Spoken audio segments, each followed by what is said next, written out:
Okay, there we go. We're live. All right. So how's it going? It's good. It's good. I've just had like 4 pieces of French toast, so I'm stocked Nice. up on health. It's a good way to live. So why did you choose toys, masked, and unconscious, and leave me like an asshole wearing masks while you're wearing a suit? Is the But suit a mask? I have brought toys. I'm ready. Oh, okay. We'll each play a different role.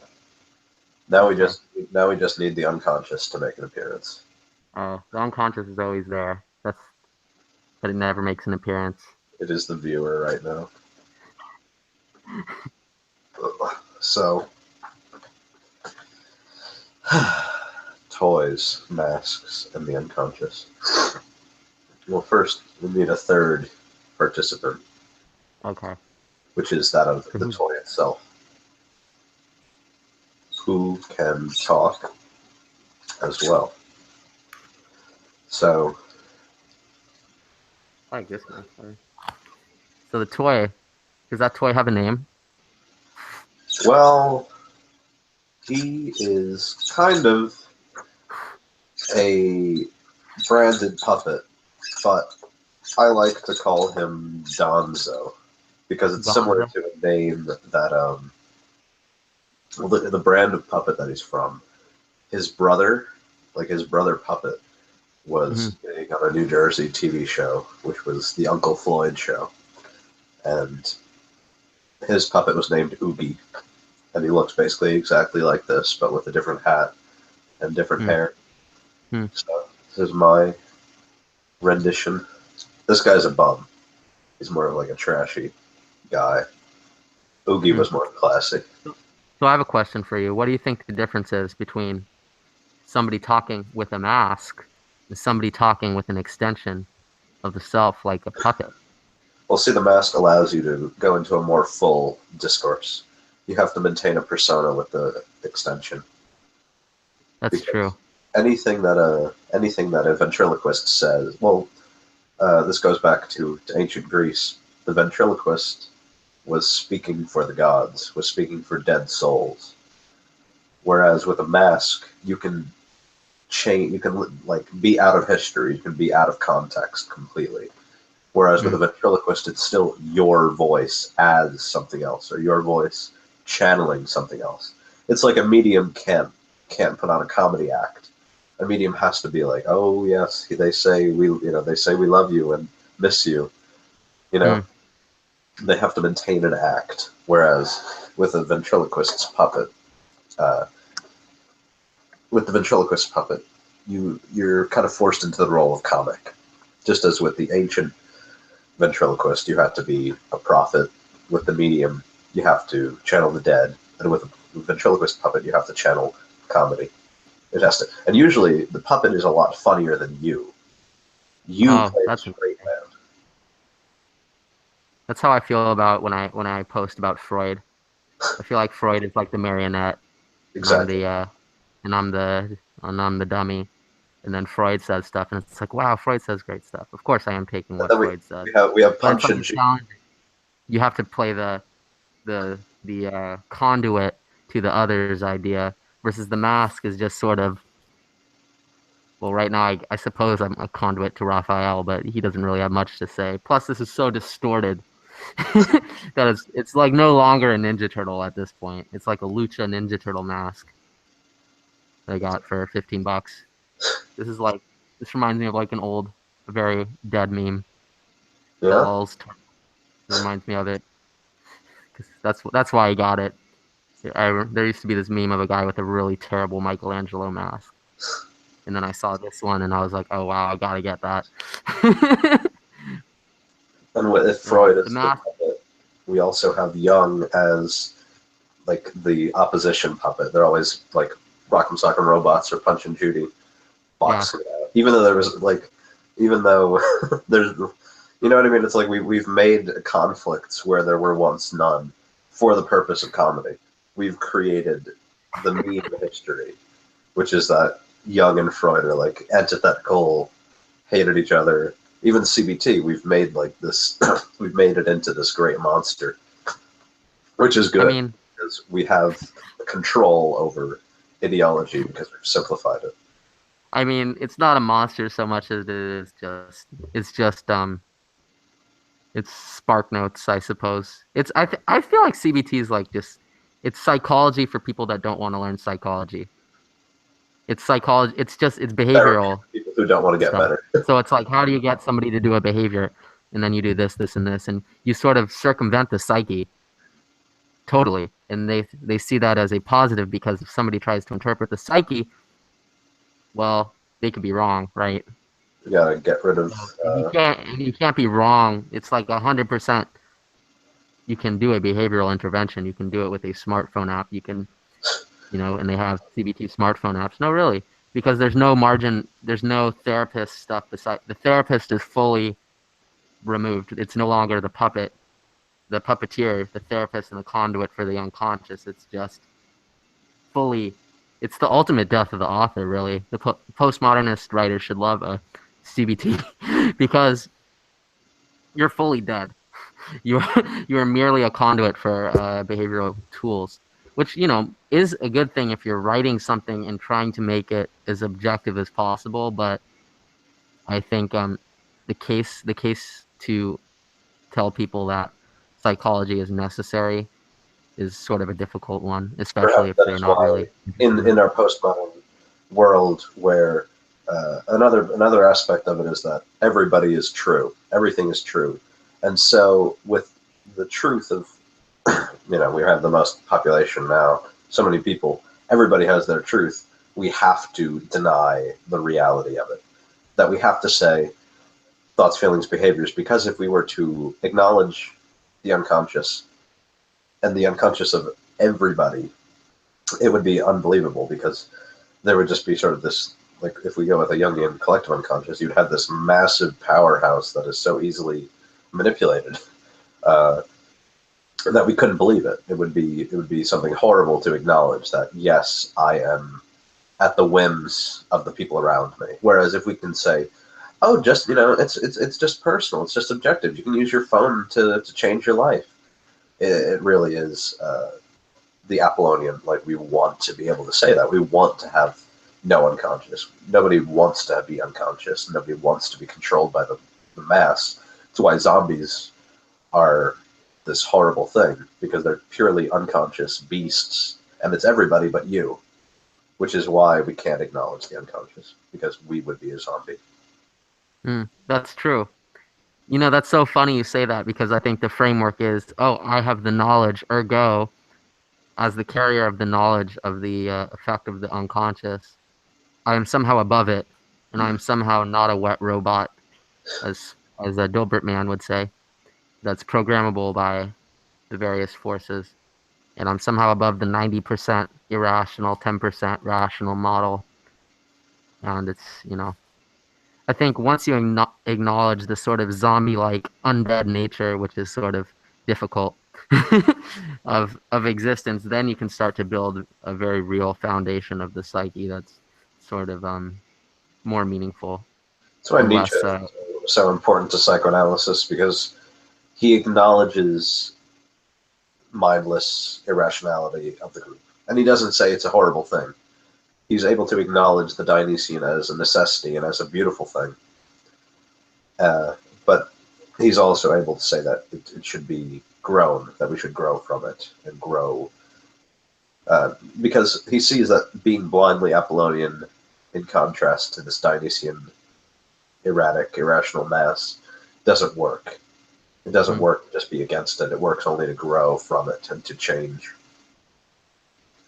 Which is why, in a way, psychoanalysis is the tool to becoming uh, the Superman. You have to overcome being human, which is being unconscious, because that's the great lie that humanity has deceived itself with, which is that we're not animals, but we are. And psychoanalysis raises you above the level of an animal in a way. It allows you to look at your animal nature and understand it. No animal mm, understands itself, even us, so far. yeah, true.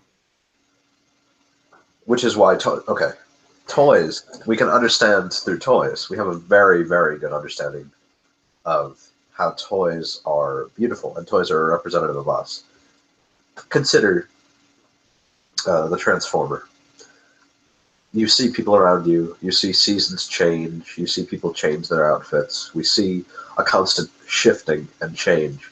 So wouldn't it make sense that we'd want a toy that also is able to alter itself, or one that we can alter? We can have an idea of nature and of personalities, the constant shifting. I've been thinking a lot about when people say, oh, you're acting out of character, or that person acted out of character, but there's no such thing. That would be the same thing as saying, like, Starscream is out of character. He's not acting like a jet, he's acting like a robot. It's like, no, they're both the same thing. That's interesting. So it really is a healthy lesson, and it's a wonder that it took so long to get transforming toys, because we were so unable to accept change. But perhaps it's also just necessary to make more money by making an interesting toy. You want two toys in one. Let's go back to that acting out of character thing, because I definitely want to expound on that, because I think you get a sense of people. People start to act in a certain pattern, and that becomes their sort of character, and then you sort of get to know them by this pattern.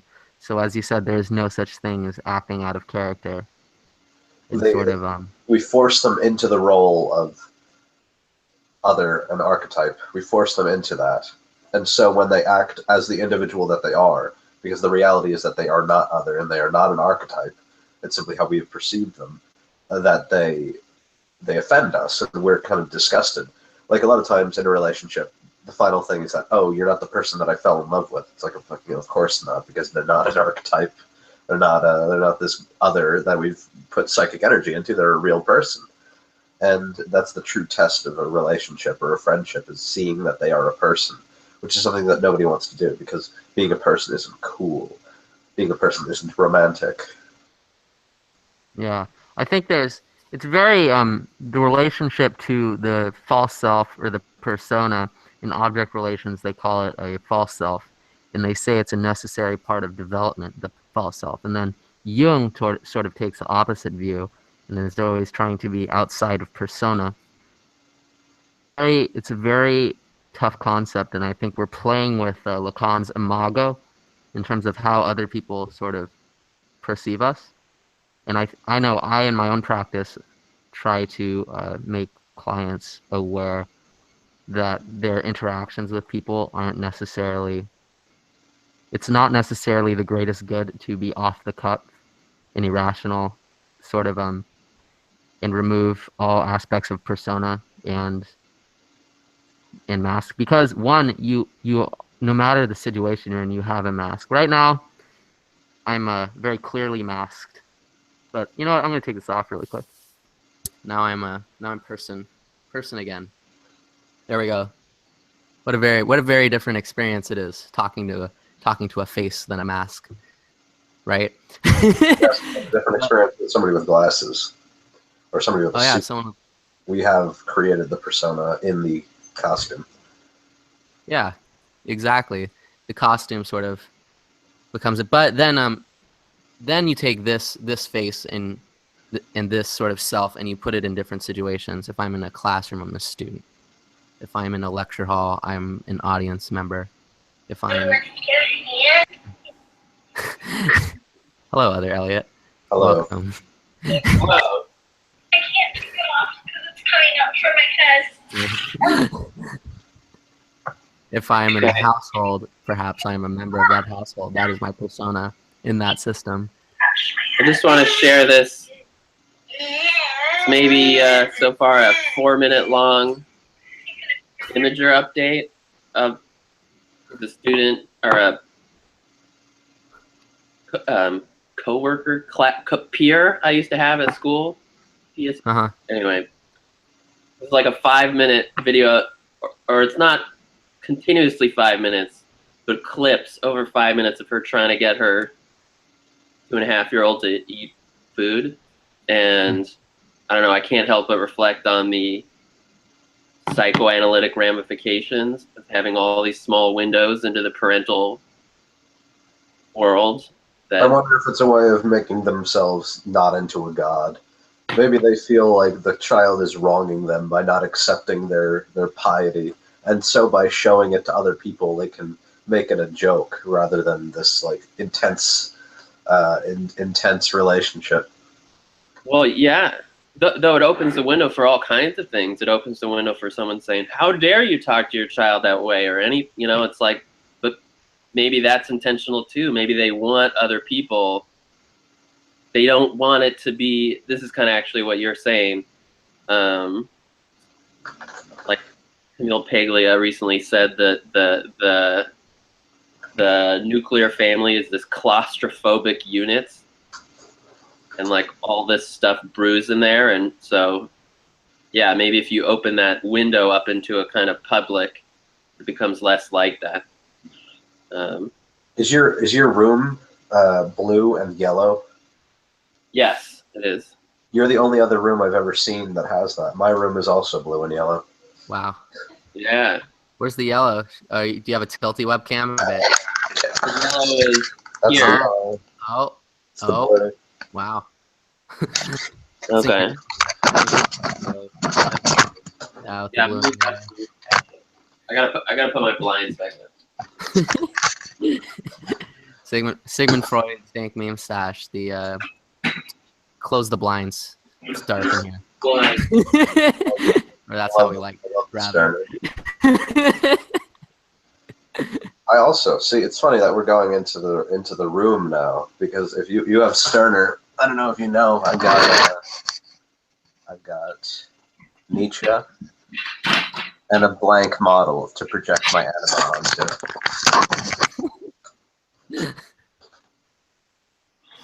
Good choices. This. Oh, and there's Sterner. There's Sterner right there, and I just have some. It's almost passé at this point. The owl just hanging out.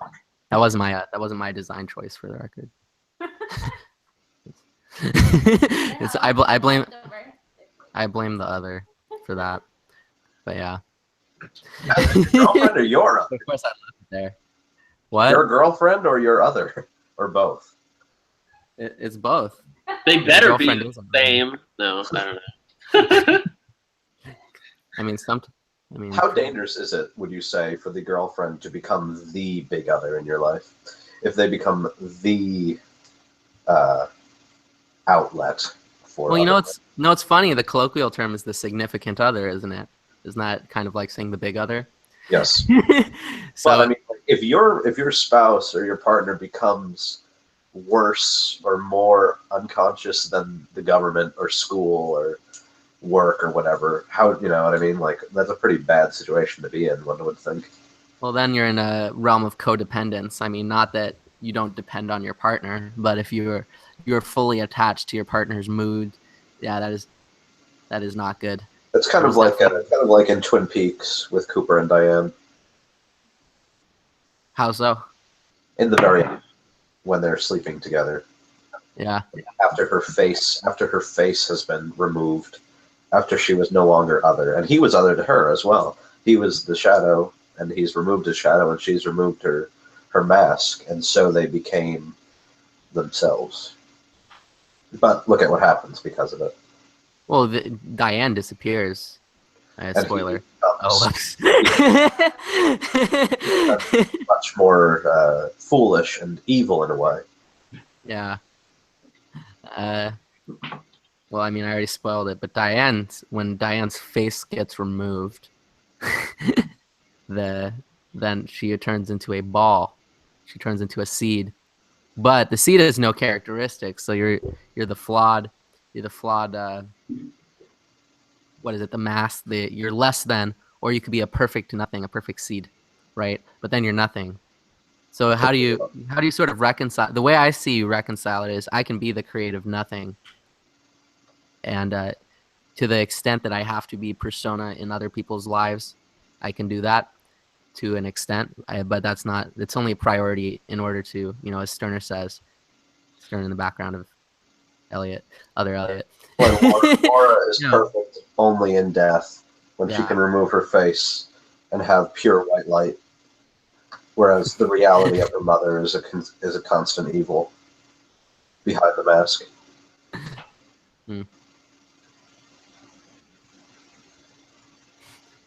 Camera's on you, Elliot. I just felt like doing that. Just director choice. What do you have? What do you This think is why every true partnership needs to be, mediated and brought together by our Lord and Savior, because if you become the big other for the other, if your significant other becomes your big other, it's over. You have to both lean on the Brock, which is of course Jesus Christ. So if you don't have that agreed upon big other, at least for the context of the relationship, what are the rules of the relationship, then you're just going to bounce off each other, and you're just going to be full of hubris and pride and all these nasty things. So hey, Christina, what's our big other? It used to be sci-fi. Is it like, I feel like it's sci-fi. What's our big other? Yeah, the beginning of sci-fi. Now what do you think? Well, I fed psychology and sci-fi, so that's sort of cheating. There's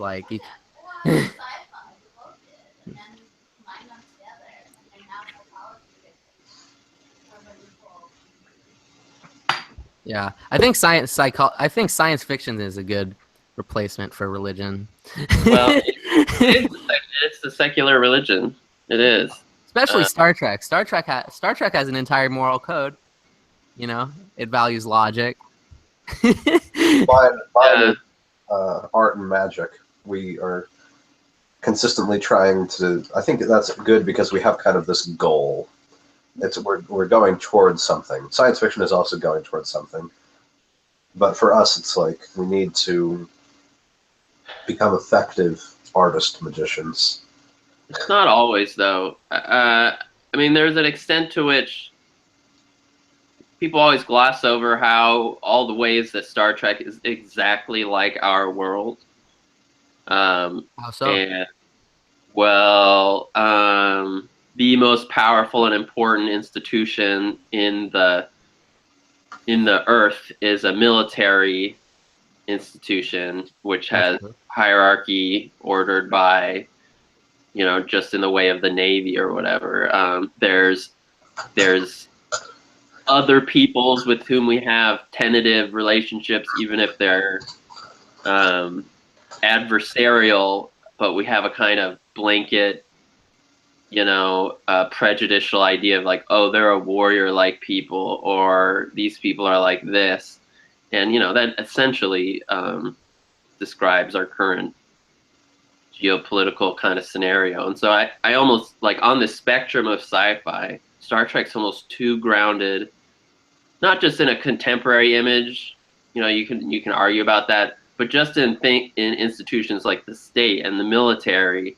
And then it's like, and then they have things like, oh, there's no money, it's socialist, which is like cool, like as a goal, like, because that's in the context of people rise to their competence and they study what they want instead of money, and that sounds really utopian, but it's kind of like our world with this new thing. And I don't know, there's maybe we're lacking this transcendental dimension. Whereas if you go to say Philip K. Dick in his more religious material, like the Valis trilogy, it's almost too religious because he turns space aliens into this kind of messianic character, or it's a satellite, it's not an alien, that's like beaming messages. And aliens have always played the role of angels or demons. They always will, because like we can talk about sci-fi being religious, but literally our conception of science is religious already. We are already existing in science fiction, and angels. I have to disagree or ask you to elaborate yourself, because I feel that, at least for the purpose of this conversation, we're trying to distinguish. We're both trying to compare and contrast science fiction and religion. So there has to be some kind of contrast there. Well, consider Yeah. So this is one of the most important things to me, at least, which is that aliens are angels and demons. They have taken on the role that angels and demons had in the past. So I'll begin with a simple thing, which is alien is derived from the Latin alias, which means other. And Right. alien means from Love the that other. show, by the way. What? Alias. That was like my favorite show in middle school. Really? Yeah, Jennifer Garner. True story. Nice. So aliens are creatures or forces that are from the other. And of course, angels and demons are creatures that come from the other. They are derived from God. They come away from God. And think about, I'll start out with demons because there's probably more good examples for why they're demons. So, you know about how witches would steal semen to try and create devil children? No Still doubt. singing. I mean, that sounds like an MRA like fantasy. But go No, on. that's like, well, I mean, that's what Puritans believed. Yeah. So, Okay. Fair enough. so now we have aliens stealing people to try and make alien human hybrids, Like which is Sigourney Weaver. it's a consistent alien delusion. The psychotics that believe they've been abducted oftentimes believe that they had sexual material stolen or that they were impregnated with alien children and conceived. Well, this is why I prefer extraterrestrial, because alien originally meant and still means a foreigner, which could just be a foreigner and mostly has meant a foreigner from another land. And if you think about it in that context, what in terms of aliens, actual experiences, what has characterized an extremely common experience in human history is foreigners coming and abducting people, taking them away, raping them, whatever. So for me, that's there must be some primal genetic or ancestral memory of that, and then it comes out in things like dreams and things.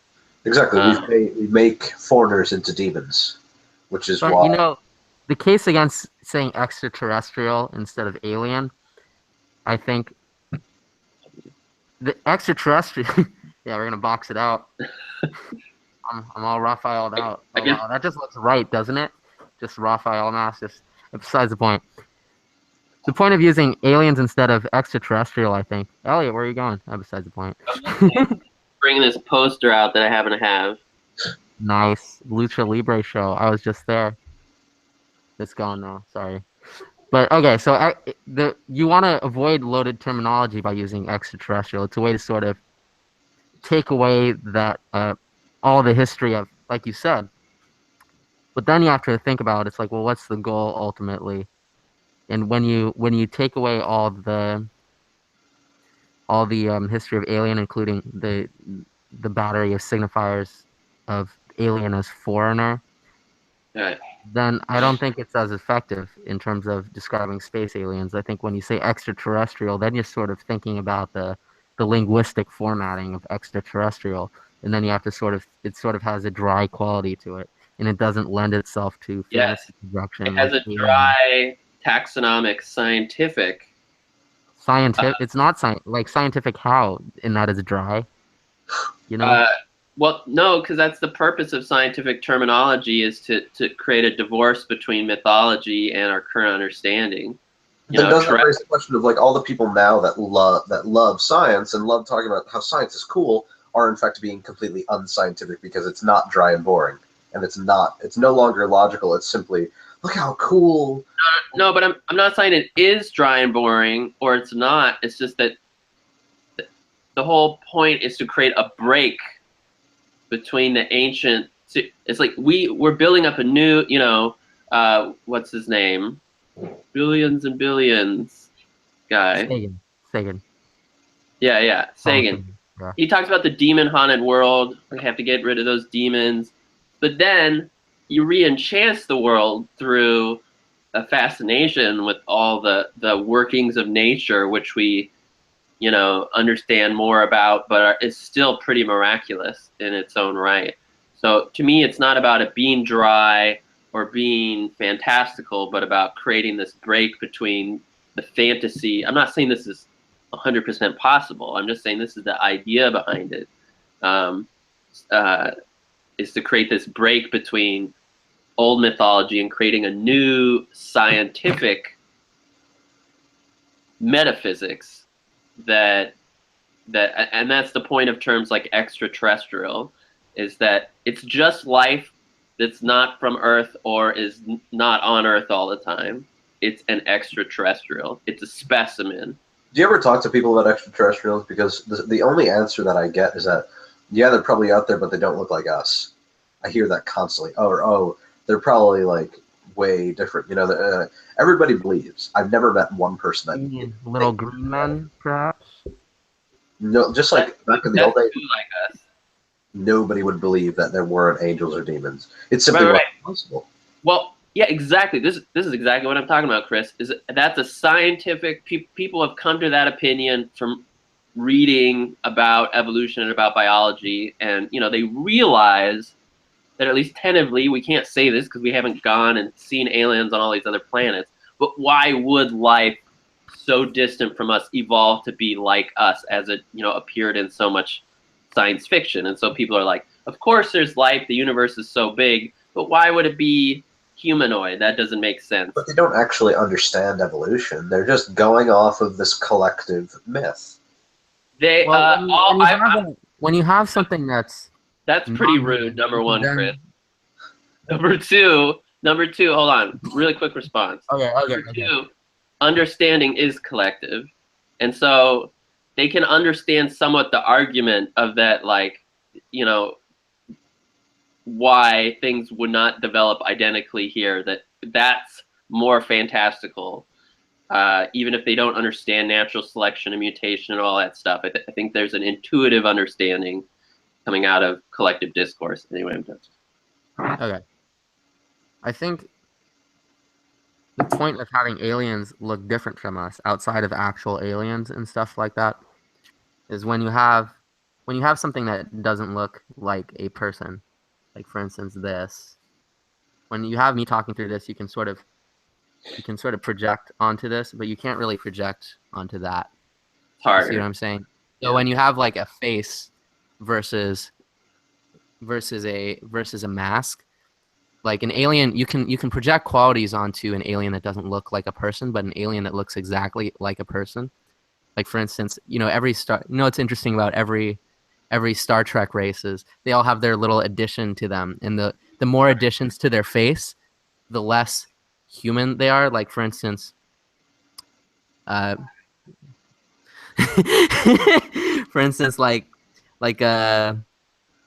you know, Vulcans they're fairly human, but they're logical, so they have pointy ears. But then you get sort of like the Klingons, and then they're totally inhuman, so they can embody a certain aspect of humanity that's something with a very pointy ear can't. Or in Deep Space Nine, my favorite one, which your complaint of Star Trek is there's no magic to it, but that's all about alien gods, right?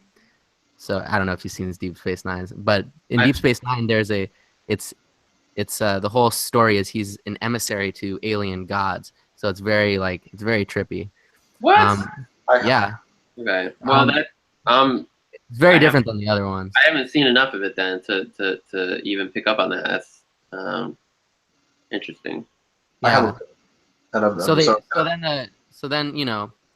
Anyway, that just goes to my in Deep Space Nine, they have the two major races, and one just has like a little adjustment to the nose, and then we are trying to ally with them, and then we have another race which looks very different and they're ultra aggressive.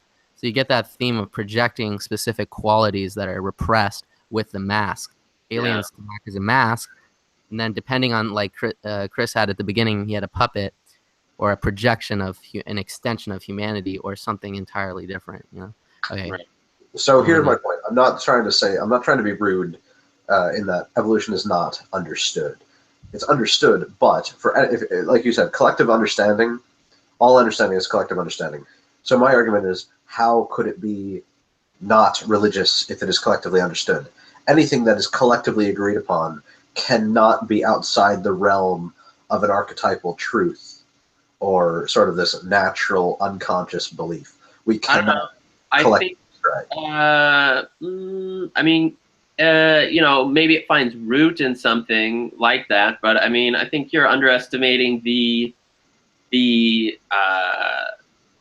fecundity of modern discourse and just like how much information and ideas that the modern world generates and throws at people that, you know, doesn't necessarily have this obvious prior link to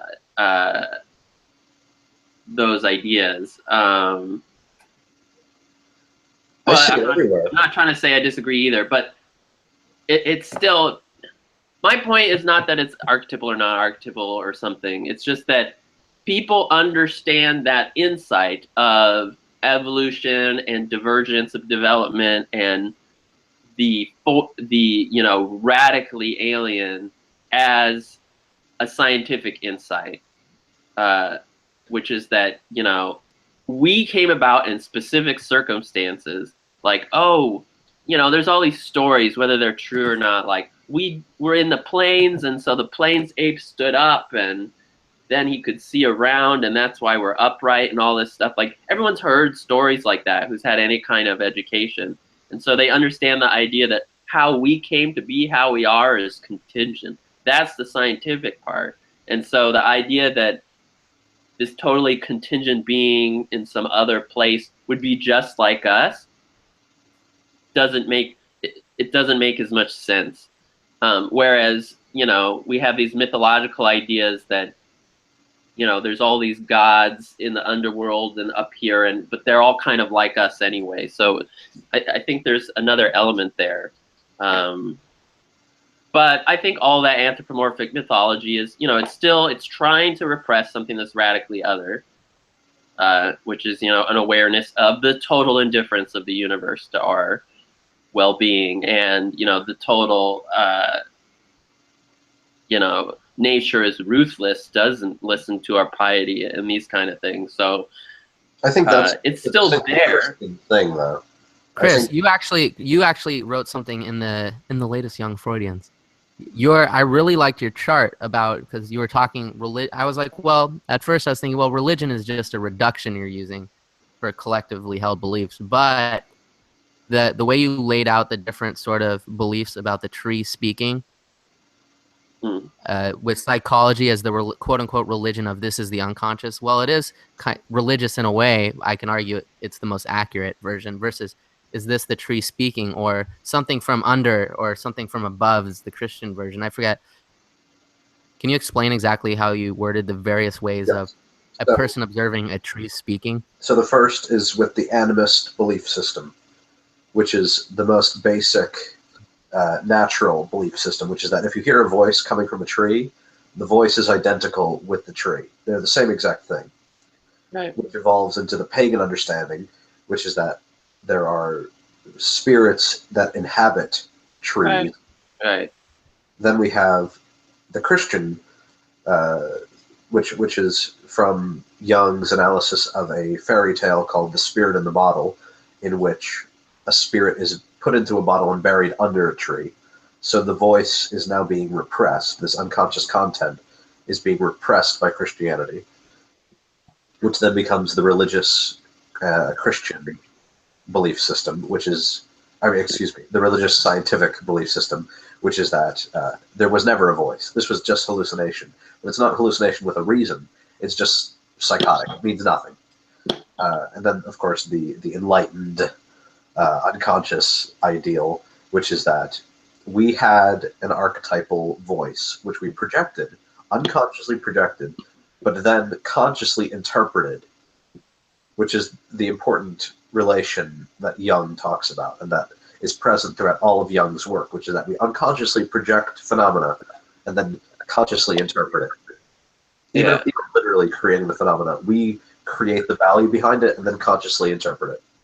Okay, if I'm understanding what you're saying, though, I don't understand our disagreement here, because it's still, what it comes down to is I mean, in retrospect, we're like, yeah, that wasn't the tree. The tree didn't care about us, at least in this, whatever, plants have this liminal awareness or whatever, but it didn't care about us like a person. We couldn't negotiate it with it like a person. Same with, all these other God entities. And so, but at the same time, you can see in pagan religion wrestling with that, because you have these anthropomorphic deities or these spirits, and they're kind of mean, and sometimes they are apathetic towards human existence, and sometimes they're annoyed by us. So it seems like that's people struggling with, not just these projections, but then trying to make sense of them and use that sense of the world being animated and alive to make their way in the world.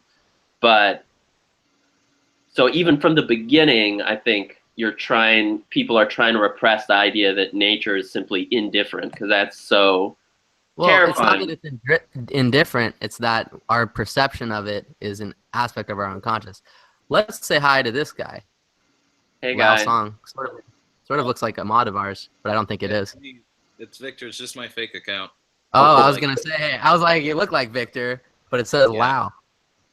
Hello, welcome. It's just my fake account for free games on PS4, because it's a Hong Kong-based account, and you can get a lot of free stuff in Hong Kong. And my actual account couldn't log into the Hangout, and I don't know why. Weird. Well, here you are. Welcome. Welcome, Lao. You got any thoughts about toys, masks, and the unconscious? Or should we just... I don't know. I just joined. This was going to happen today. Fair enough. Yeah, we sort of sprung it on somebody. Everybody. Yeah, got sprung on me. I just happen to be here, so. Yeah, welcome. Yeah, it's good to... Oh, man, I just clicked away everything. Classic. Thank you. Classic internet. Can't see anything. Oh, yeah. I do like what you guys were talking about. This kind of repression of nature as an apathetic entity. That's interesting. Even when people start attributing a maternal character to nature. Gaia the mother. That's the primordial Greek Titan. Gaia. Yeah, and then they come up with all that buzz about how nature nourishes us and is motherly. Though it's quite a negligent mother, you need to, I don't know, bite at its tits for a long while. You need to actually farm it if you want to get shit from it, or actually hunt if you. I think that's why it becomes more prevalent as Hecate, the witch mother goddess, who gave birth to the nurturing. Because what's called, we have Demeter and Persephone. So we have the mother who tills the fields, who gives us food with Demeter. And then we have her daughter who's given us winter. We got winter because Hades kidnapped her.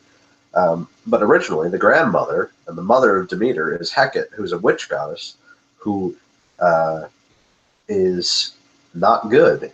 She is evil and a monster, and just happily kills people. She's a goddess of witchcraft and tricking people and being bad to people and help people be bad. So there's an awareness there in the pagan story that if there is something good in nature, it's good for us, and it comes out of something prior to that which isn't good, which they interpret as evil. But that's why having a cosmogony that acknowledges chaos, not necessarily evil, but chaos, is important. Like, what's it called? Hesiod thinks that not evil, it's just chaos. The Arca is water, chaotic, unconscious water. Whereas for the Christians, with the Arca being darkness, nothing. Right. Light being the first substance. Whereas for the Greeks, I believe the first substance was just land that was created by, it depends on what type of Greek system you have, because some of it is a very, very Christian idea, or a very logos-based idea, which is that Zeus says Hermes, and Hermes creates the world. Yeah, I just see an interesting like arc of these myths, you know, especially if you bring it all the way into Christianity in the present day. Like you have the evil or ambivalent mother goddess. You have so there's a good side and a bad side to nature, whether that's in one goddess or multiple. And then you have monotheism that starts to marginalize all of the nature deities. And now when the earth cult came back in, you know, the 1960s and stuff, it's just good. But just like God in Christianity, ambiguously, but most of the time is trying to be portrayed as just good. And so I feel like that then we brought back the Earth Mother. We're like, oh, we need to look at nature, but it's in the mold of the Christian tradition, which is just trying to emphasize the good. And there's just, and well, I know there's the under and over in the Christian tradition. You know, that's what's so interesting about it's real hat modern, twisting hours, I the see. modern Nietzsche talking about the Overman. Oh wait, hold on. Someone's let's see if that fixes it. Okay, that fixed it. Okay, so you have Nietzsche talking about the Overman, and there's under and over, just like heaven and hell, and just Hell like yeah. your chart says. Yes. Can you not hear Your me? mic is like it's unable to be listened to. It's you need a directorial control. Can you hear me now? yes. Okay. So I went one too deeper with it. But you know, you get the same tradition. And you know what's interesting is, which I haven't brought up yet, I work with every single week I work with toys and the unconscious, because for K through 8 students, I like primarily, well, probably more like K through 6 or K through 5, I'll use play therapy a lot, and they can sort of figure stuff out through the toys. And it's sort of a strange in between a mask and a marionette, because it's not quite a marionette when it's you know, because the marionette, you sort of have the puppeteer.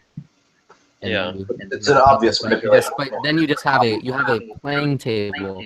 The way I do it is I'm like here, and they're like over here. So then there's like this big space where sort of the scene sort of plays itself out. And you know, it's strangely very effective when it's slightly directed towards hold on, one of you is echoing back. I think it's wait. Yeah. But I'm still going to be listening because I'm going to make a sandwich. All right. So what is the space hypothetically? Let's talk about what it could be. What's the space that the scene that the marionettes play on, that isn't the person? It's not from the people, but it's what would the table be? What would the world be? This sort of like secondary world. All the world's a stage. It's an acknowledgement of the Gnostic. It's sort of a Shakespearean Gnosticism. We accept that the world is a stage, and then we create more stages. We're like the dreamer who dreams and then lives inside the dream. We are on the stage, and then we create more stages. So when we have toys, we can create the actors. We are no longer put into the position of constantly acting. We create actors on a small stage. And of course, every actor is portraying themselves. To a degree. What interesting to this conception of acting, I was in a play yesterday. It was pretty great, needless to say. But what's interesting about acting is that you have a lot of agency over the thoughts of your characters, because you need to control what the character is thinking. And this way you kind of create this hyper consciousness. So in acting, it's almost as if you portray this role of like, you break the unknown. Like all that is known to the character is known to you. There is no like unconsciousness to it. When I portray Don Chanviette, I know everything that Don Chanviette is thinking. He has no unconscious. my consciousness is his unconscious, so to speak. That's interesting. That's another layer of unconscious. Oh, hold up. Somebody needs earphones. I was up. All right. It's still No, it's still doing the thing. Okay. Just making sure it's not me. Still going. Yeah. It's you, Elliot. You need to put on earphones. It's not. Oh, it's Victor. I mute. Wait. Okay. I think if you talk, I don't think it'll echo, but then I'll mute it because you look like you were saying No, something. I think it's actually me, because every time I say something, every time you say something, the little green balls like ball around in the corner of my ball thing. Yeah. I have a Here's point to add on. You know what's it called? How people like to talk to a toy to try and solve a problem. If we go with the idea that the actor, the character being portrayed by an actor is super conscious, if the toy is a hidden expression of the self, it's an expression of the self with no unconsciousness. So in a toy, we have perfect perception. The toy has this total understanding because it's an actor. So the toy has a total understanding. that crocodile, this rock lord, knows my unconscious more than I do because it is outside, because it is a perfect conception of me. Oh, wow. So the crocodile is a perfect conception of Victor. Exactly. Perfect conception of it's weird to be called Victor. I'll tell you why. Because no one calls me Victor. There's so many Victors in my school. What do you go they by? call me Foreshi. So feel free to call me Foreshi if you feel like doing that. Foreshi. Jesus Christ. What do you, how can I say it? No, I'm just saying that because I don't think I could say. Well, Foreshi. Butcher it as much as you like.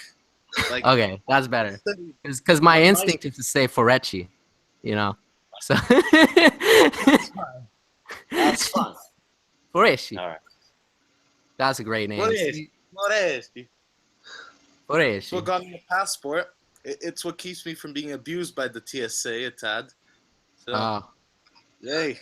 Hooray for European citizenship, I guess. Oh, good. That's nice. Well, are you a Portuguese citizen? Or what are you a citizen of in Europe? While it lasts. Italian. Italian. Oh, okay. And, because I come from, Italian family from the motherly side and Portuguese. And we're thinking of getting the Portuguese passport as well, which is an overkill. But, ooh. That's fun. It's going to help me with college, because it's not amusingly expensive when you're an Italian citizen. That's always positive. Yeah, it's always nice to not be scammed. Do you think magic wands are similar to toys in that they're a tool for directing will? The child directs his will with a toy. The magician directs his will with the wand. You know what's great is I have these things called story cubes, and they roll them, and one of the things is a wand, and I really like the wand one because with the wand, it is like you said, they direct it with the toy, but then once you sort of it is very similar because it gives them sort of agency. And I think that's a good. Cubes. I think what Foreshi says. God, that's so odd because I've known you as Victor this entire time. Okay, but I'm gonna adjust it. He's ripped off the mask. This is the first time we have a primary social interaction in a year. So, yeah. You can't really count texting something. That's true. I do read a lot of that's always strange with the group is you see a lot of text and then it's just totally different when it's face to face.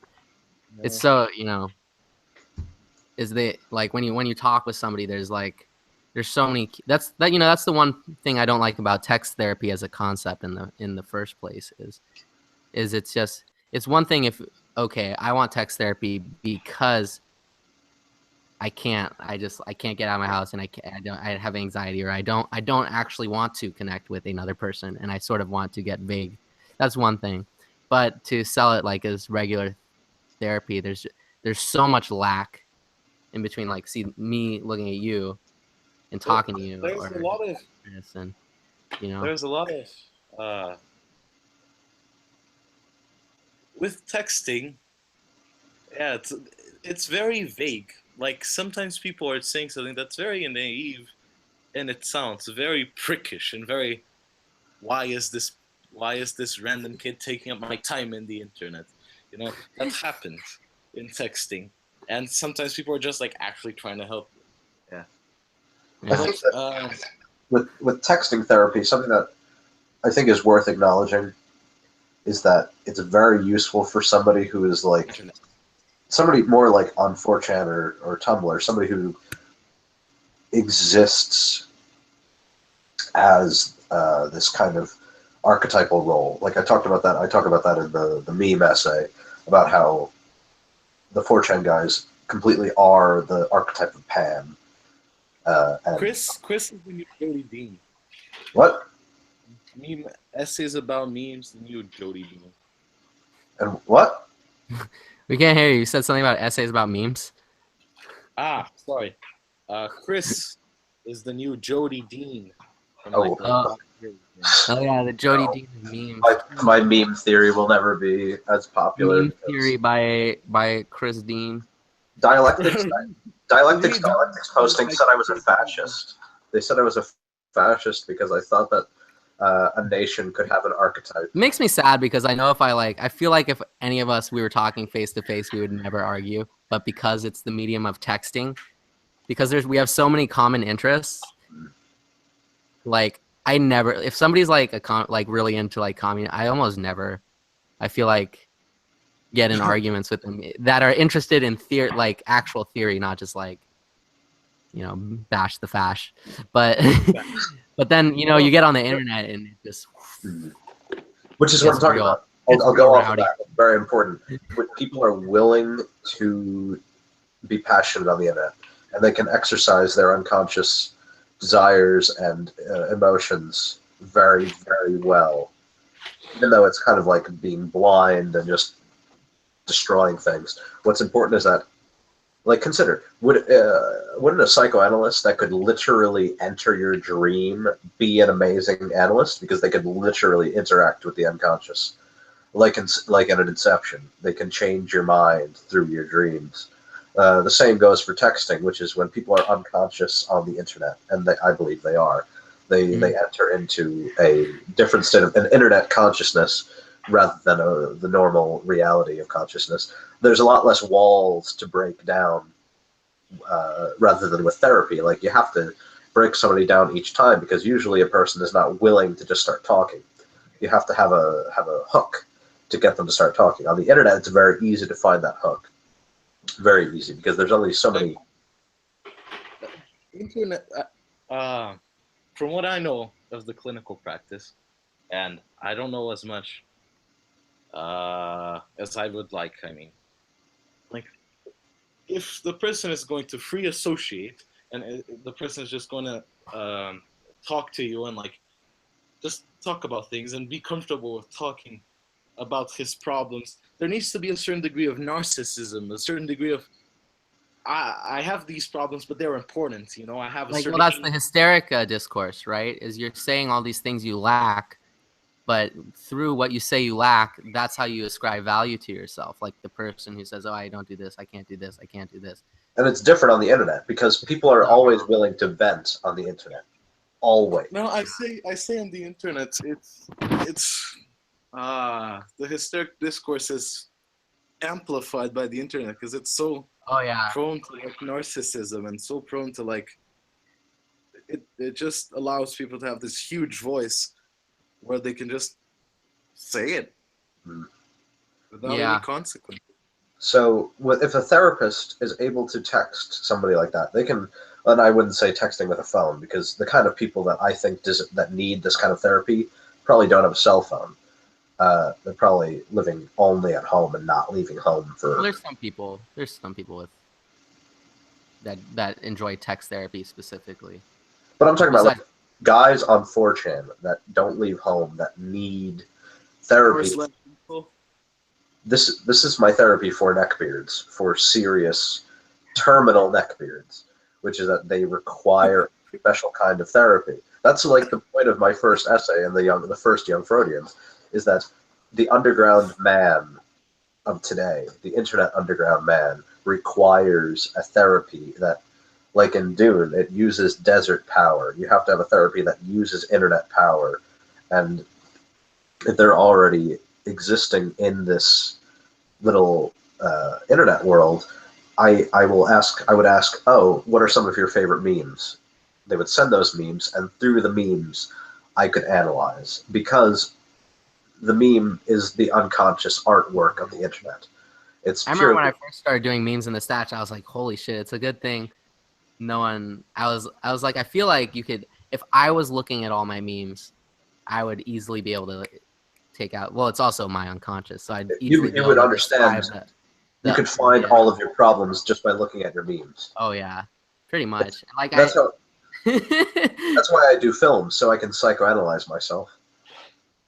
Yeah, that's interesting. The sort of externalize. I mean, it's the classic trope is give a man a mask and he'll show you his true face, right?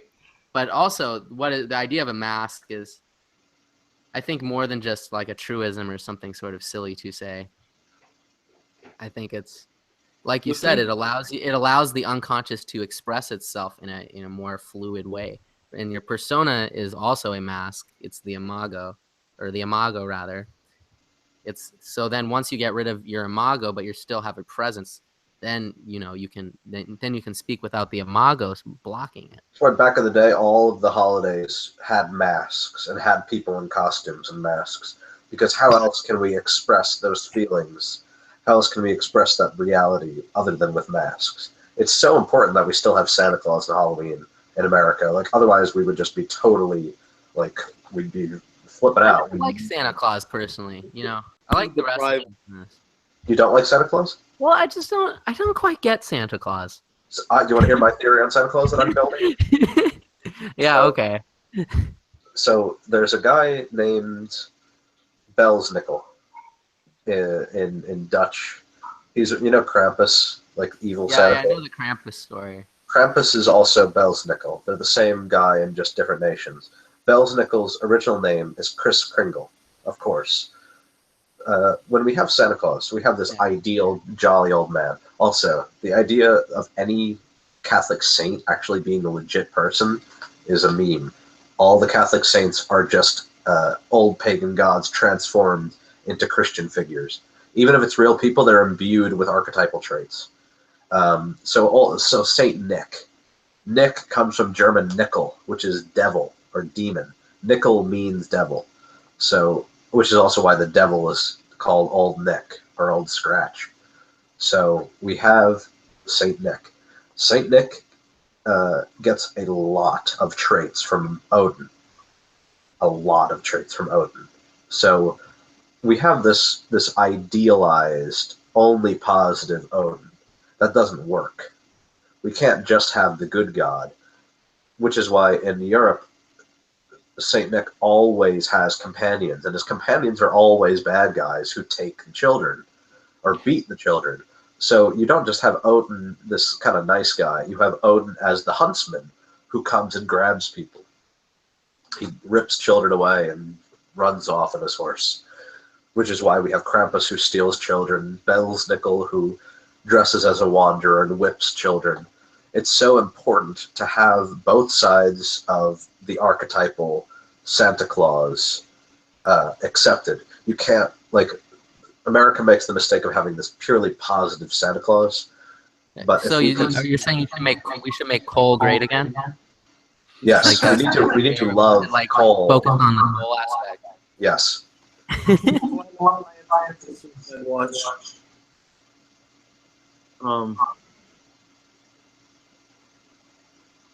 About masks and what we were talking before on masks and how masks are a big old phallus. Masks give people this sense of agency as if they could change something, and that's why I think Black Bloc is.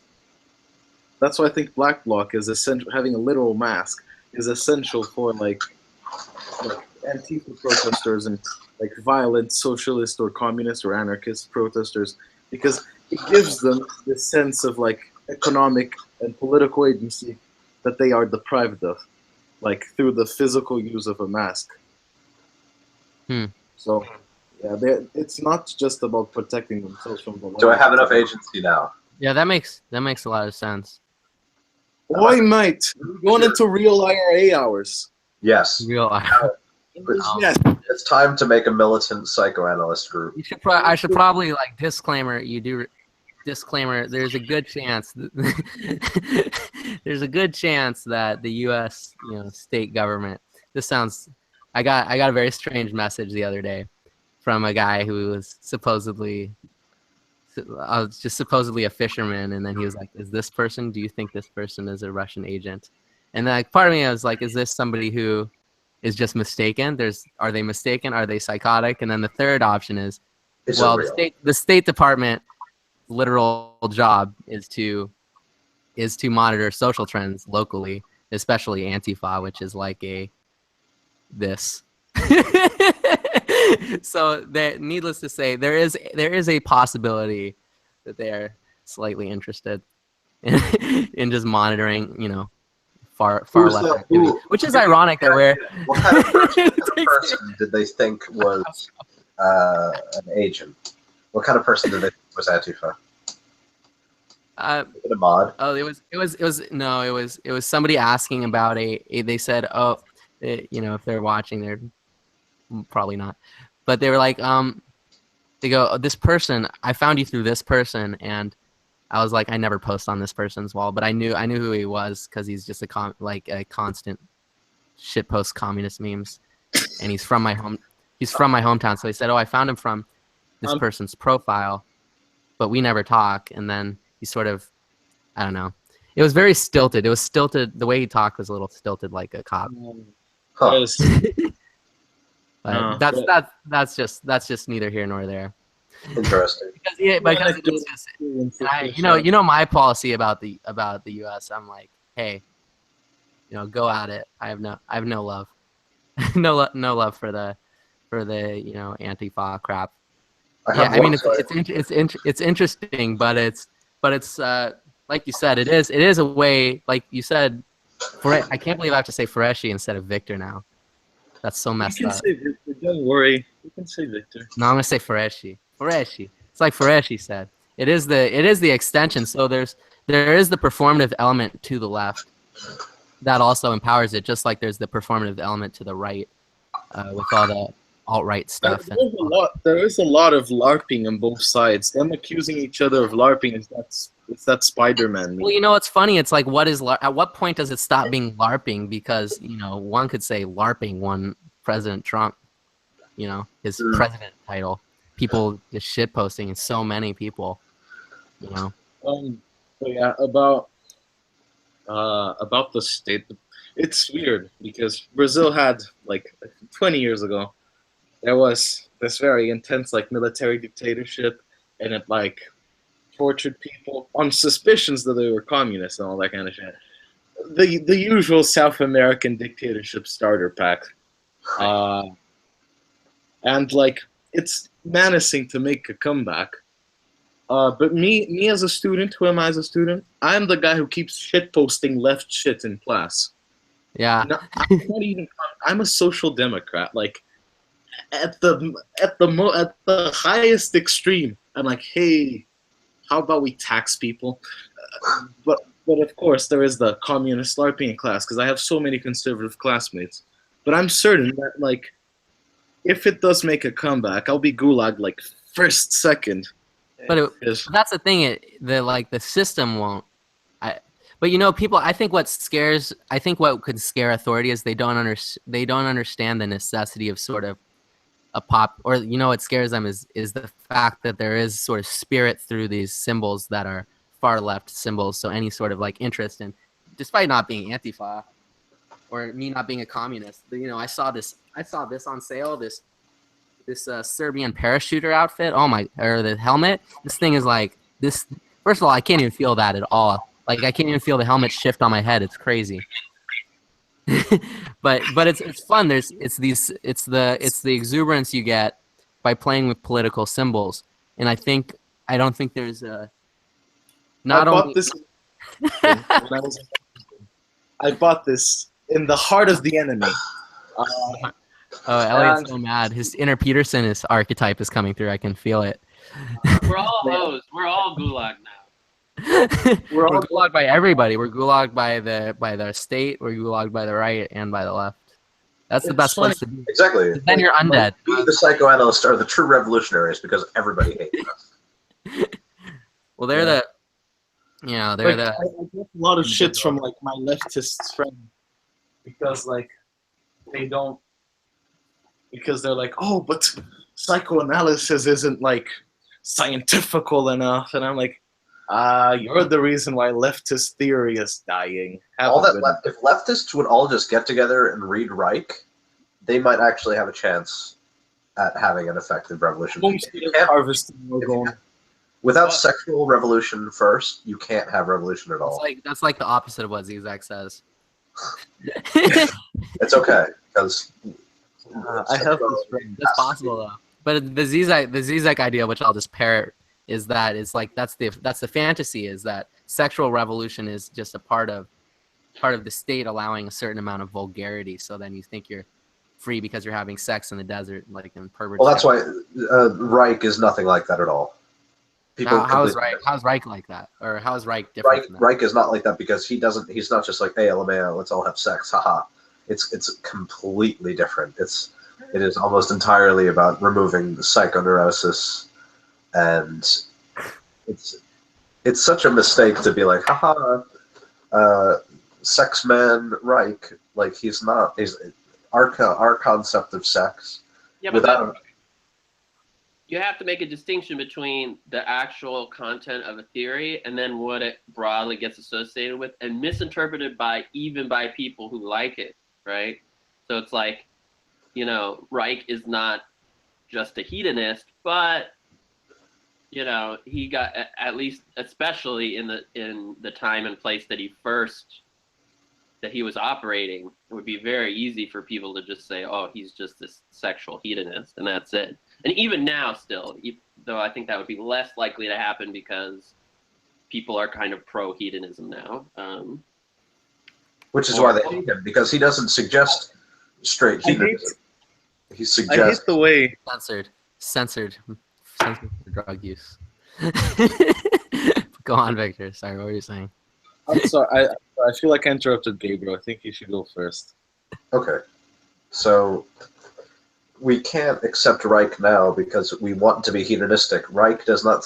In fact, Reich suggests like constant sex for the purpose of pleasure is not good. In fact, he says like it's okay if it's just like once or twice a month. He's not saying like everybody needs to constantly fuck. It needs to be free sex all the time. He's talking about healthy sexuality and removing psychoneurosis. Like. He's not saying, oh, let's all have sex all the time. It's, oh, let's remove all of the repression that prevents us from having even a concept of a healthy sexual life. See, here's where Zizek would, you know, of course, this is a basic psychoanalytic goal, I think, what you're talking about, you know, that predates Reich. And Zizek, of course, says, right now we have it all wrong. Because we're all just hedonists now, we're moving towards other things like, oh, but you need to be healthy. And his whole thing, like, having regular sex is good for your physiology. And like that's this message that's put out there, which is exactly the opposite of, you know, having sex healthily. No, having sex for your health. Like that's even, you know, it's this kind of level of perversion that probably, you know, someone like Reich at the time could not even imagine would happen. So I don't know. If I may revindicate my claim to speak. Yes, Lao. I hate the way sexuality is handled in the U.S. Mind you, Brazil is no.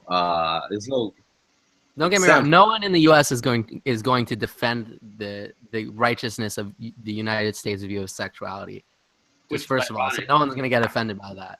I reckon. Why are they like this? Anyway, sorry. I'm not mincing words with you guys because I assume you're American or Canadian. You're all American, aren't you? Yeah, these three are us three. Me as these are, yeah, we're all American. I wish I was. All right. Burgers, explain yourselves. There's this And with globalism, and unlike what anti-globalists would believe, the United States dominating globalism, being the driving force towards globalism, the US's approach to sex is like starting to dissipate throughout the world. And I'm feeling this in good old home, my good old backland of Brazil here.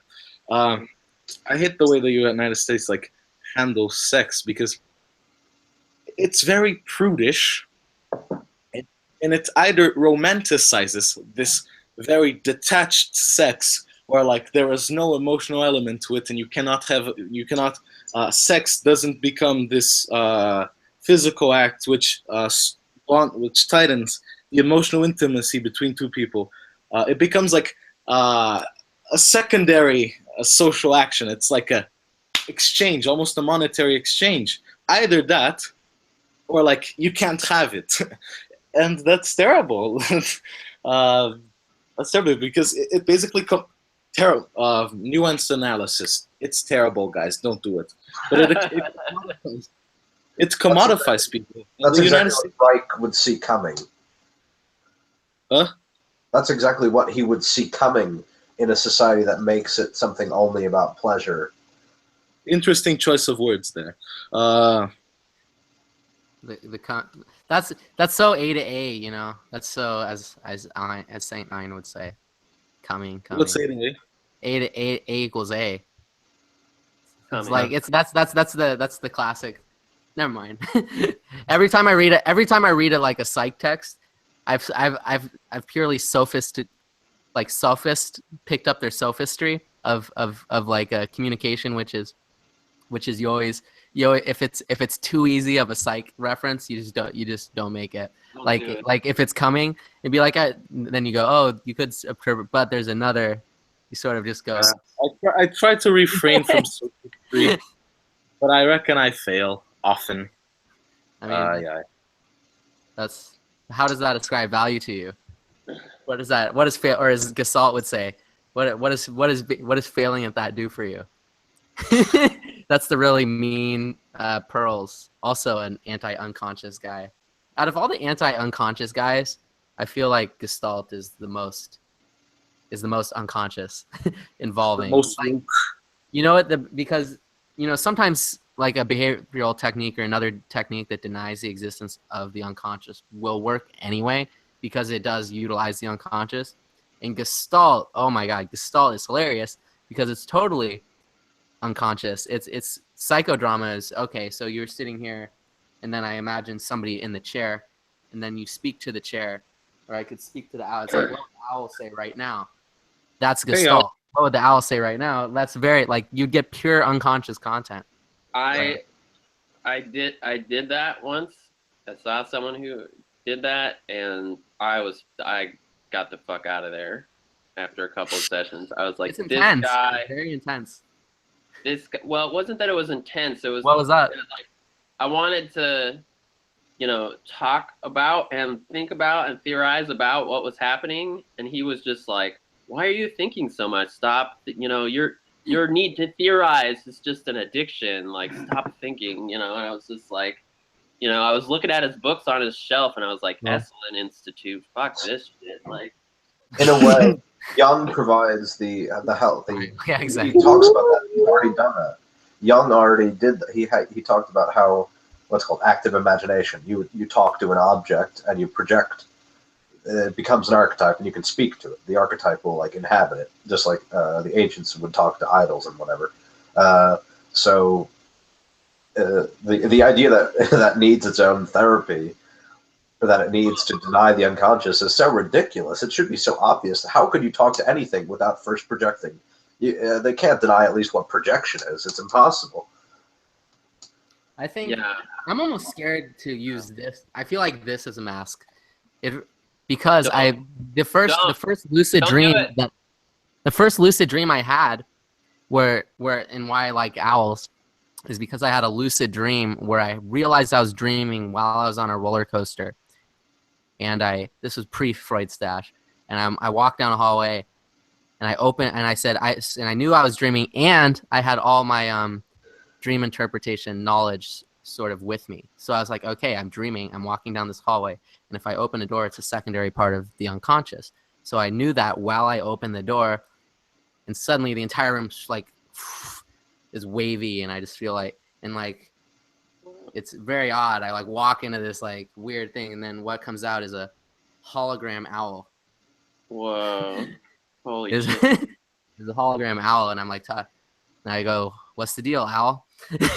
That's not quite what I said, but I remember the owl's message was a message that I don't necessarily agree with anymore.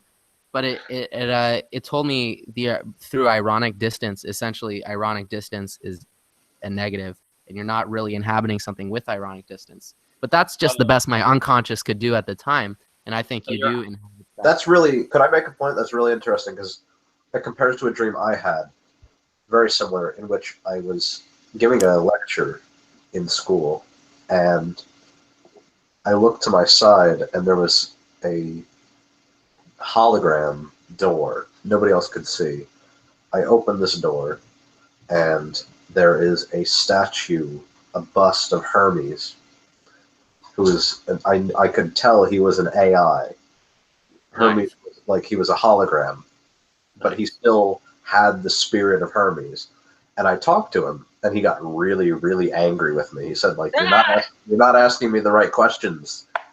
Oh shit! He's like, you've already, because I asked, like, what is it like to be Hermes Trismegistus? He's like, you already know that. You've already read what I wrote. And then I'm like, what about alchemy? He's like, you've already read that too. You're not asking me the right questions. That's a very the experience of you're not asking me the right questions is a I can relate to that, not in the context of dreaming, but when I was like 13, when I was 13 to 12, like we had this group where we live action role play, and there was this huge story which we live action role played. It's a Brazilian story, so national pride. And then at some point, we had to find the secret library where there was this all-knowing book. And I remember it being, and we could ask anything which could advance us in the plot of the story. Anything like, what's the location of certain secret artifact? Is someone really our friend? Is certain god really like a good god or an evil god? Is there any plot against us? We could ask anything, but everyone in the group, given the opportunity to ask whichever question, to have a total knowledge in the context of the game, of course, we just, what are we supposed to ask? What's the objective here? It was really agonizing. I remember it was one of the, it really felt very agonizing to be in that. Was the DM, the dungeon master, was he getting increasingly annoyed that nobody could ask a good question? Was he like, God damn it, like that's who I would be at that point. Well, that reminds me of the old Peterson example of too much freedom. Is okay, guys, let's play a game. You all agree to play a game? Sure. Yes, we all agree. Okay. Yeah, fuck. Yeah, it's great, Elliot. Yeah. Okay, cool. All right, you go first. You go first. Yeah. Right. It's like, what do? You don't know what to do, right? So there needs to be some sort of outline. Yeah. Do you care if I change? Really dink. Yeah, exactly. Okay. Yeah, exactly. Really dinks. So I really like the book story. I'm sorry I interrupted. By the way, I really liked it. You're disrupting the imaginary. No, I mean, that's your name. I don't mean that's a bad thing. I mean, that's just literally your name. But this role-playing thing, it's a very interesting like backstory to how this guy, because it's not like kids our age which created this story for us to play. No, there was this guy who, it's a big business in Brazil, even more so with like middle class families. You have people who go there. I think this happens in the US, but since there are less like technological facilities where you can just throw people so they play, we like moms generally hire adults to like hype the party up, like play games with the children, all of that. And this guy, he was reading a bit too much Tolkien, and he just created this entire lore, this entire mythos with like God. So, and it's really like intense and like diverse. And what happened is like one day, instead of like doing like party games, he just told the mom, "Hey, I bought a few masks. I bought 2 friends over. Can I try running this game with the kids?" And the kids love it. And like we took 3 years. Like my group took 3 years to beat the story. Wow. It was a very archetypically rich experience, and like what I think made it possible was the fact that the people who were playing the characters were almost always wearing masks.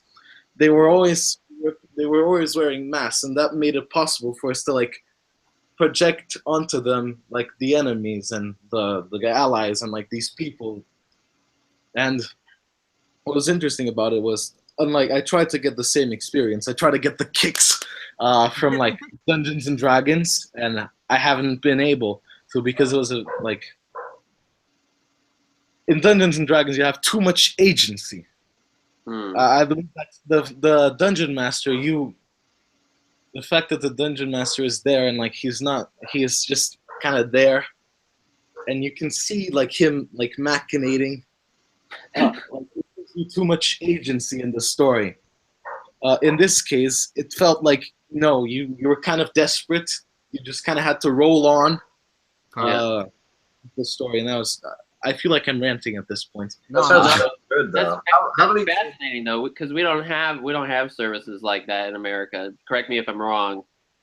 Well, I think America. The problem with America in general as a country, when your country is assigned as the popular discourse, it's not like Brazil doesn't know how America would view certain things, right? For instance, he said immediately, it's like this is particularly Brazilian, but what he's saying is this is particularly rich in meaning and different, right? So America sort of has to embody that archetype of emptiness, which is the main. How many times would you play?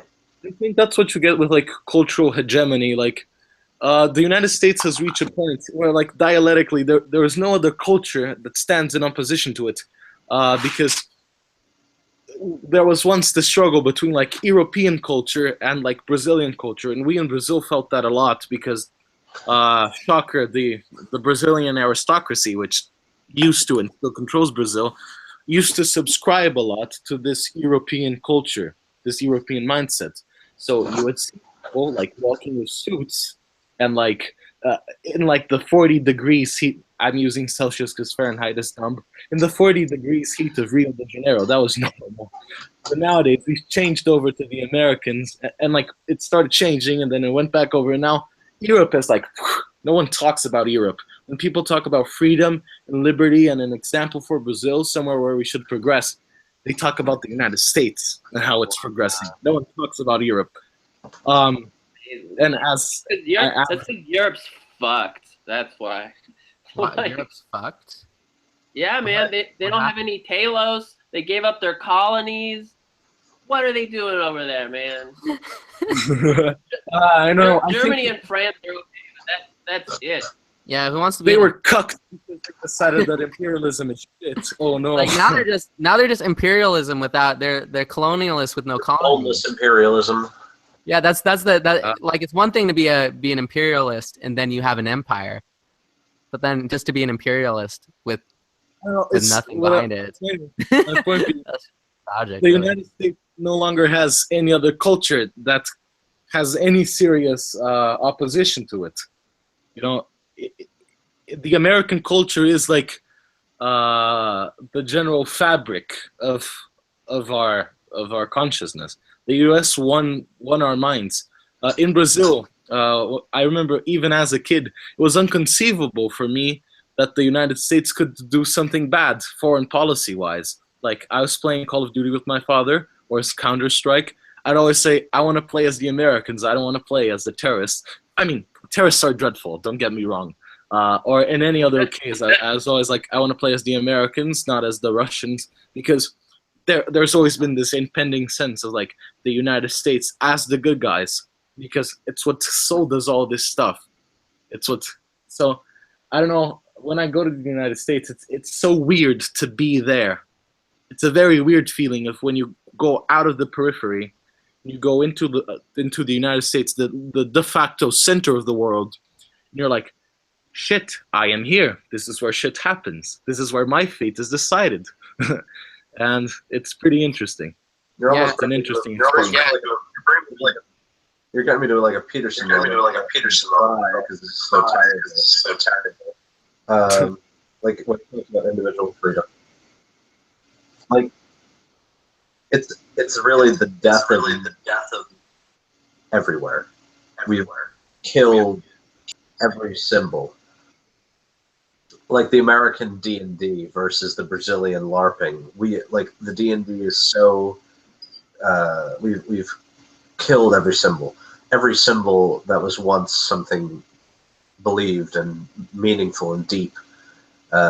It's become a part of a movie, a part of a video game. Like even Krampus, we've culturally appropriated Krampus and we've made it a joke. We love to laugh at all the evil old gods, but the fact that we demand all other cultures follow our meanings, all the while denying that they mean anything. It's kind of funny, like that postmodern, oh, nothing means anything, but everybody else believes that we have a monopoly of meaning, which is such a horrible thing. It is funny. And That like the idea of the U.S. is sort of like as inhabiting psychic space of being sort of somewhere else, and then you're there, and then of course you have to deal with the void that the United States is just. It's a place, and it's similar to other places, and then it's like, okay, yeah, there are certain things in the States, but it's also very, I think, especially in Los Angeles where I am. It's just geographically very spread apart. So there's a centerless quality to the U.S. Like there's Hollywood, and then there's Chicago. But there's a realism to what Hareshi is saying, because it's literally about what the U.S. decides as a policy. Whatever's involved, we have the nominal democracy and all that stuff. But there's still a we belong to the U.S. The U.S. doesn't yet drone bomb U.S. citizens. Like we belong to it in this real way, and even if we have no say over foreign policy. But what struck me about what Freshie was saying was that what he's saying is how a lot of Americans describe it when they go to New York City. Is that they're like, oh, now I'm here. It's a real place. There's that subway. There's that thing that you've seen in movies or you've seen in things. Just like America is represented in movies.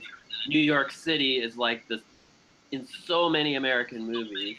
And so many Americans have never been there. And then they go there and it's like they're inside a movie. And there's this weird dissonance about this being the real place. But even there's a realism there.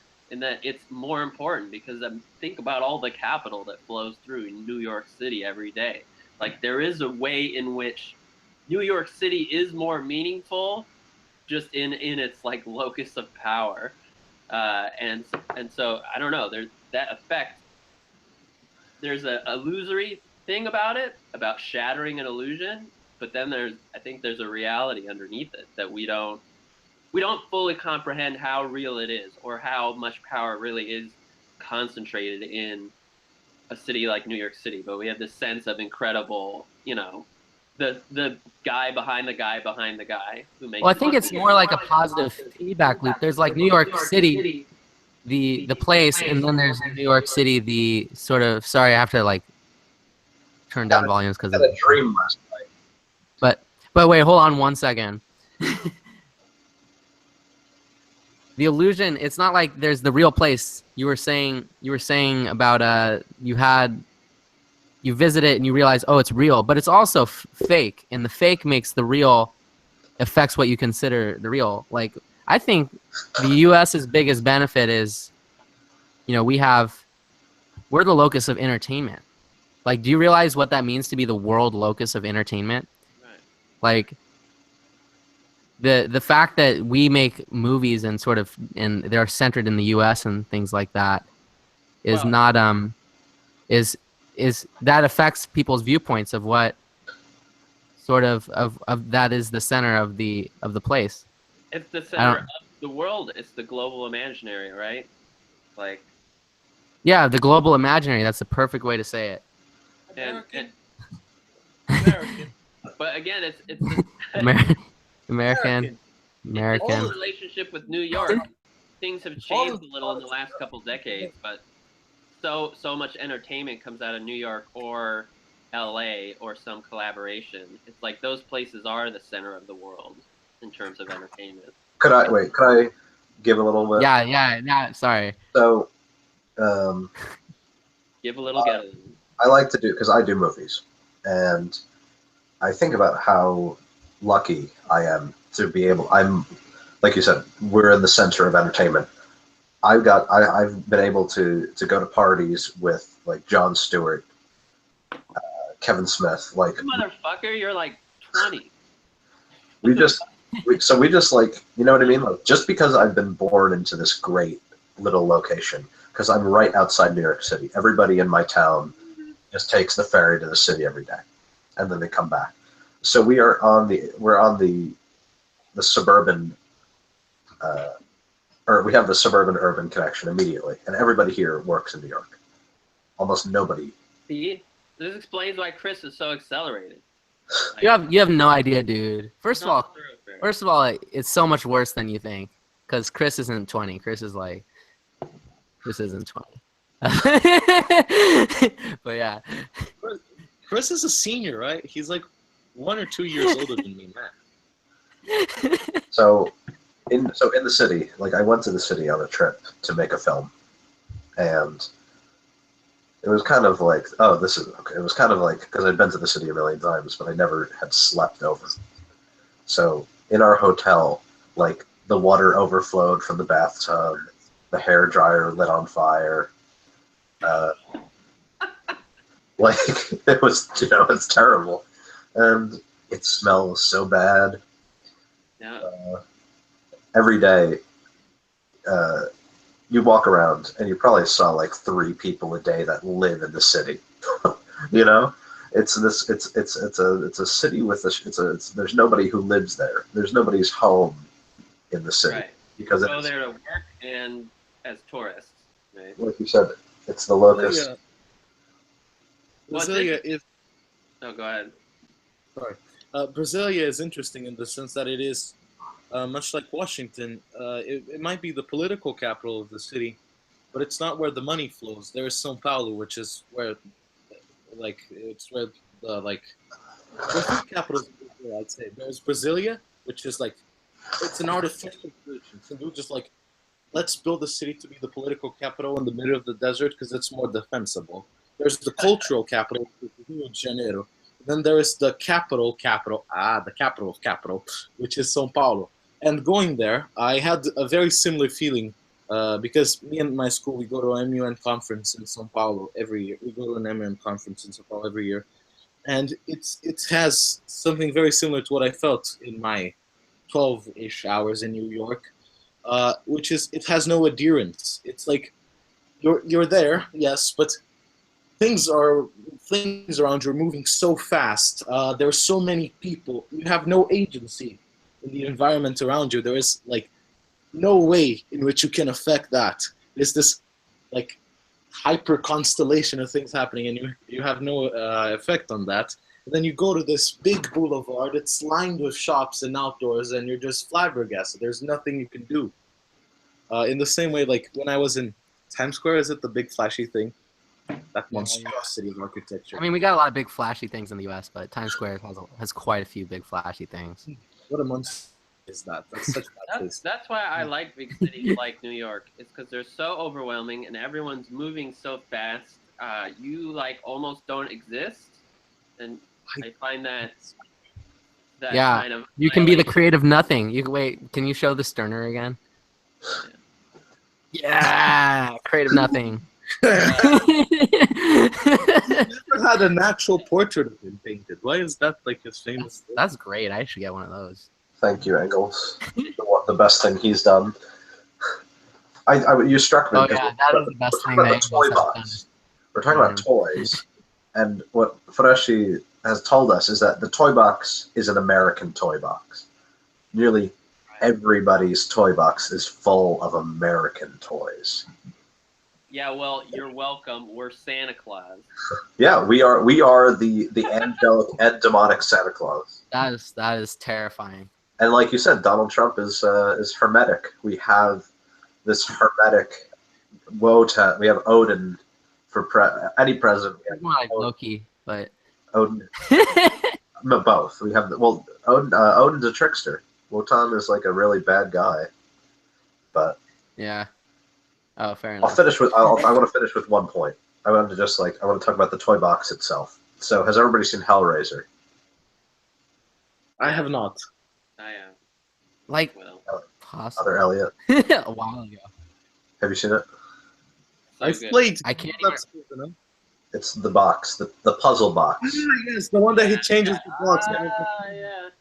So it's actually based on something real. Back in the 80s at clubs, people would make boxes of mirrors that face themselves. Mm-hmm. And that would supposedly, due to this constant feedback loop of reflection, it would create energy. And usually, like, you could either make one big enough to sleep in, or just one that you would keep around, a little tiny one. Which is why Clive Barker writes Hellraiser, because it's about what those boxes do. And they're called the Devil's Toy Box. Nice. So the potential for evil in toys. We talk a lot about good toys, the toys that Santa Claus brings. But like Elliot said, we have to make coal great again. And coal goes into the Devil's Toy Box. So Well, I think part of the thing that the devil is as Beeperson says, is the hyper intellectual. The fact that you have knowledge. First of all, the original go to Adam and Eve. Knowledge is the original sin, and then the devil is the embodiment of knowledge. So to be able to create and adjust is sort of the archetypal devil, right? So if you're creating with toys, you don't necessarily become God when you create. I guess there's like a God. You are the God of Toyland, but then you're also the devil of Toyland.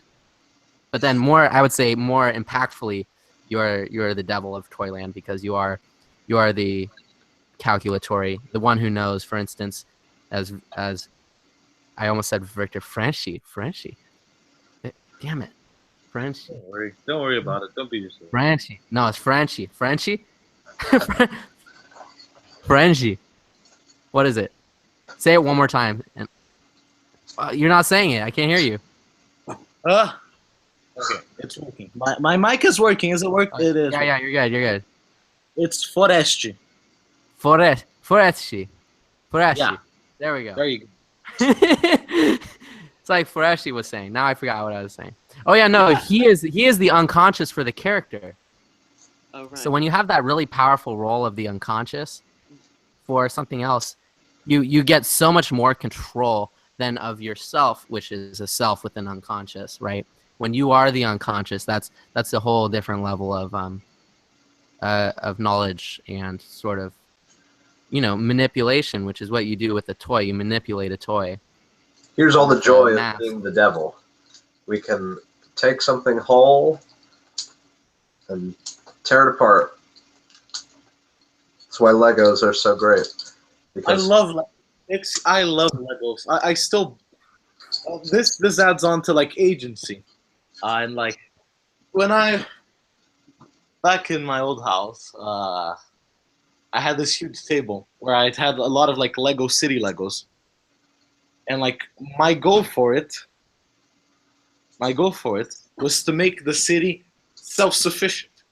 And so I had like an airport, there was a train station, there's Oh no, it cut out. But it was like I don't know, I started plotting these very, and I don't know, it felt very like socialist utopia to me. Like, oh no, but how are people gonna have fun in this place? We need to give them a cinema. So I built a little cinema and that kind of stuff. Nice. So socialist utopia making is intrinsically devilish in the fact that it requires a high level of manipulation and intelligence as the ruler of what should be here, where, in this moment, versus the opposite of sort of the laissez-faire. We're gonna not assume. We are incapable of knowing the other, and we are just going to passively interact. That's why kids. I don't think that's a bad thing. I don't say devil as in evil. I say devil as in the archetype. The archetype. Yeah, the devil who is in other people's. That's how people are afraid, because if you can control things, it's unnerving. Like any sort of power. Originally, the parents have power, and the parents can control the child's existence. So everybody has this archetypal, controller in the parents. But yeah, what are you saying? The Mask and the Monsters in Brazilian LARPing TM was very important to me. Like, it gave a sense that it wasn't the actual dude who was portraying the monster, but the actual monster, because it was like I was looking at the face. And there was this archetype which had agency upon me. Like, unlike the other players who did not have masks and could not, for example, another player could not harm you. They could not stab you. If someone stabbed you with their sword, it would just mean nothing in the context of the plot. But if someone with a mask stabbed you, you were dead. Plot was over. You lost your character, and given that this was a 3-year endeavor, losing your character was pretty shit. So yeah, the mask gives people agency. There's a power to control people, and I don't know, and it's about being able to plan things as well. The dungeon master in a position to D&D, where you can see the dungeon master, you can somewhat figure out where his plans are going and his reactions to your actions in the dungeon. The mask conceals the intention of the mobs. It conceals the reaction of the mobs towards your actions. So you can never know if you're succeeding or if you're failing or if you're going in the path that the dungeon master decides to. So it gives you not only you are aware that they have agency upon you, and you don't know where's that taking you. You're completely powerless. No,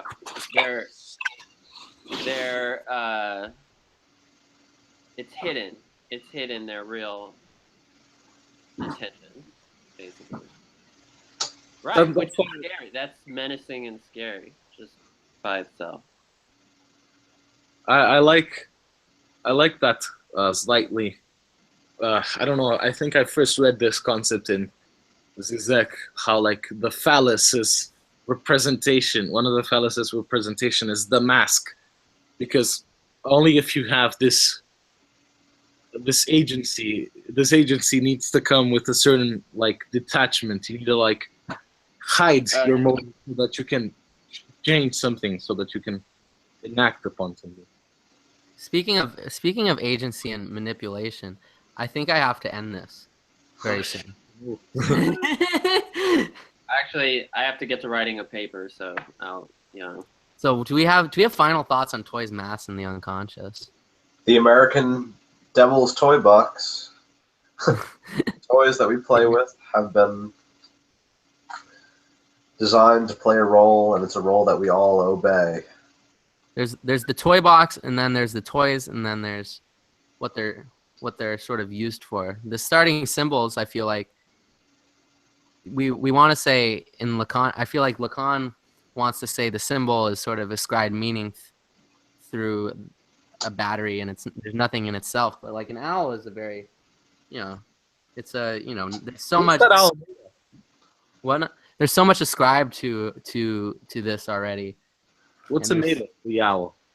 Is it plastic? Oh, it's even better. It's nothing. Wow. Very true. Very true. A rubby thing. It is plastic. It is plastic. It's from the 99-cent store, apparently, I'm told. It looks more solid than it is. That's pretty cool. Yeah, it stands up. Look at that right there. Menacing. Yeah. So it's the whose toy box. What games are you? How about what games you're allowed to play? Then, of course, there's this aspect of it. Now the owl is speaking. Is it the owl speaking? Is it the unconscious speaking? There's a different sort of thing when you hide the. You said you weren't going to put on the owl. And now you've done it. Oh, there it is. The final. That's the truly. That's a good way to do it. the devilish thing. This is- We attempt. Now you've become Bob. the owl is Bob. Truly, there's something with this particular symbol I've been playing with for a while. It's so loaded. I feel like there's too much. It's not just the fact that it's a powerful symbol. It's also the fact that embodying it, I think it would lose some of its power because there's a necessity of sort of distance between the person and the symbol they're utilizing, right? Isn't is your girlfriend Artemis or Athena? Athena. Okay. Yeah. Who's Artemis is the. Artemis is a mod from Poland. Okay. All right. Yeah. Because Artemis. Which one's is? Yeah. Oh, that's Artemis. I didn't actually know a great deal about Greek mythology until after the fact. Like I knew a little bit, but then Chris knew. You knew much more. But this is like a Greek mythology book. Like what the fuck, bro? So much. No, I did. I did knowledge. get a bunch of Greek mythology books after this. I love the DC. Is it DC 15? There's What were you this saying? owl which is always really close to our school. It's always there, and it keeps flying into the school and out. And every time I see it, I'm like, oh, behold, totem. We all must have totem in our life. I have a bone carved owl necklace. Nice. See, there's something that it has to be the totem has to be have a distance from myself, right? Or else it's no longer a pure totem. It's just it needs to be far away from. Whoa, no, Ali, there he is. It's already weekend. Yeah. So the mask, the toy, the unconscious, what it represents. What does it represent? In a word, Chris? Chris, you're good at giving words. What? Give a word. What? Us. Oh, that's beautiful. See, that's why. Good job. Us. On a final word, first and foremost, alfajors are the best sweets that you can ever get. And finally, the Virgin Dungeons and Dragons, the Chad Brazilian role-playing game. We all need to travel to Brazil. Oh, shit. Just to play the Chad birthday role playing party. God, that's the best way to end it. I think we should end there, guys. All right. So. All right. All right, everyone. Wow. All right, so long, friends. Nice talking to you. Yeah, it was good talking with you, and thank you for enlightening us about. Yes, thank you. An excellent addition to our usual 3-person.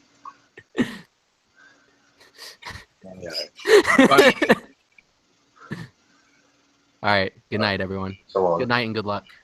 It's so